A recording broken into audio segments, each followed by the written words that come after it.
In today's video, I'm going to teach you how to create a shared drive in Google Workspace. This is an essential skill for anyone looking to streamline their workflows and collaborate more effectively within a team or organization. So let's dive right in. First, we'll want to head over to Google Workspace, which is your hub for accessing all your business-related Google resources. Open your preferred web browser and enter the URL to access Google Workspace. If you haven't logged in yet, you'll need to do that first. Right after, you should see an option labeled Admin Console. Clicking this will guide you to the main control panel where you can manage all sorts of settings for your Google Workspace account. Once you're inside the Admin Console, you'll need to log in using your business email. You may be prompted to click Next or simply sign in to proceed depending on your setup. This ensures that only authorized users can make changes, so you'll need the right credentials to continue. Now let's head to the Google Apps menu.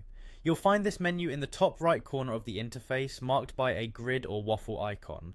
Clicking on this icon will reveal several app options. From here, select the admin icon to proceed to the administrative options where you can manage various aspects of your account. Next, direct your attention to the Apps section. You can find it by navigating through the menu in the admin console. Selecting this will show you a list of Google services available to your account. Here, you're going to click on Google Workspace, which is Google's suite of productivity and collaboration tools that include everything from Gmail to Google Drive.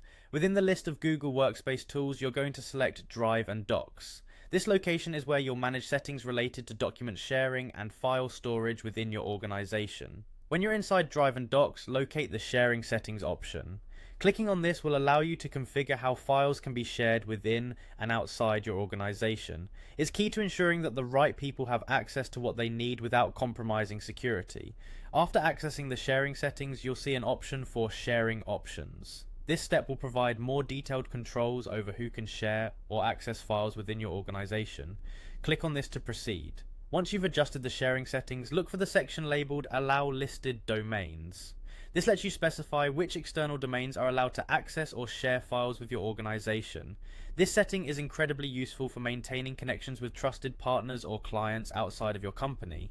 Finally, after you've configured all these settings to your preference, be sure to hit Save. This ensures all your changes are stored and implemented across your Google Workspace environment. With these steps completed, you've successfully created a shared drive setup in Google Workspace. This will dramatically enhance your team's ability to collaborate, share, and safeguard files within your organization. Thank you for joining me today, and I hope you found this tutorial helpful.